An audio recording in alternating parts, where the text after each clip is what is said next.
Well, I was a compositor in the printing trade, learning my trade, and it was a bit boring for me. And I saw an ad in Sydney Morning Herald say, join K-Force to go to Korea. I had no idea where Korea was, never heard of it before. And I decided to fill out the papers, and then on a Tuesday after Easter 1952 we caught the 11:15 train, Wagga Mail. There was a lot of men on board, and I'm thinking now, who's going to be my friends and who's going to be my enemies? And I started my training at Wagga for 13 weeks. I was only a private. My army number was 2/401375. 17,000 personnel served in Korea from Australia. 19 months I was in the army, 19. My contract was 24 months. I was 19 years of age then.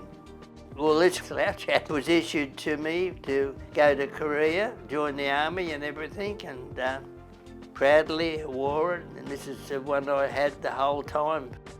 And when we got to Korea, all we saw was just military trucks everywhere and camouflage, and a lot of Koreans very poor, and and one thing that struck me was a Korean lady getting out of a cardboard box. That was her home, and that shocked me, that one.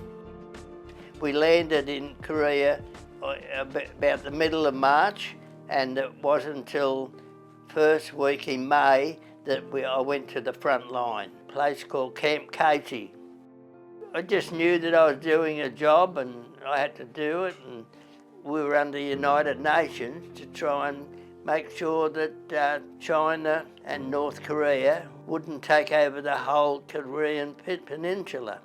I was there in the front line 3.5 weeks, where I did about 10 patrols in no man's land. We weren't fighting the North Koreans, they must have been in another part. The Chinese were on the other side of the hill, and we were on this side of the south side of the hill.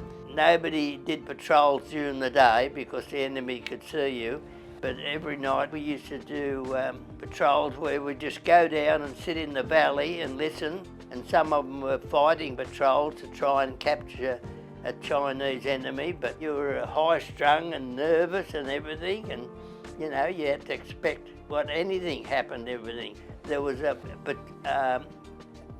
board up, and it had who'd been killed the night before and who'd been wounded, and the first thing I'd think, gee, I hope I'm not on that tomorrow morning.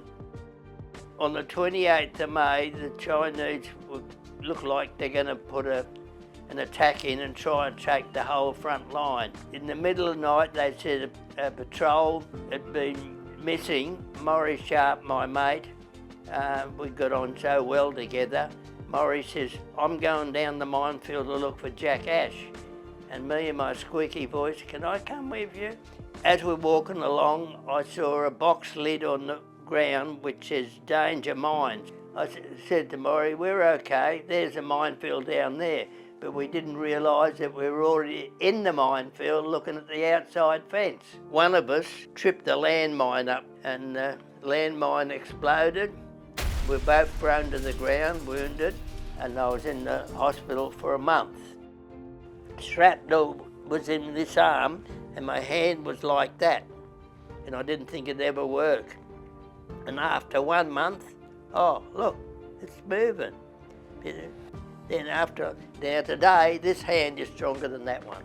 Yeah, I was lucky, I didn't lose arms or legs or anything, and they're lucky I didn't get hit in the head too. We had what they call catcoms, and they were Koreans trained with us, and I got on well with them. We had 4 South Korean soldiers, I've got plenty of photos of them, and I got on real well with the South Korean soldiers. I've been back on revisits 8 times to Korea. First time I went back in 1991, I don't know, we were treated so well by the Koreans and everything, and we went up to the front line near where we were and everything, and it was very emotional and everything, and all that, great big tall buildings, and they're so advanced and everything. So the war went on for 3 years and 1 month, 25th of June 1950 to 27th of July, 53, when the truce was signed. And it's only a truce. I mean, after all these years, just only a truce.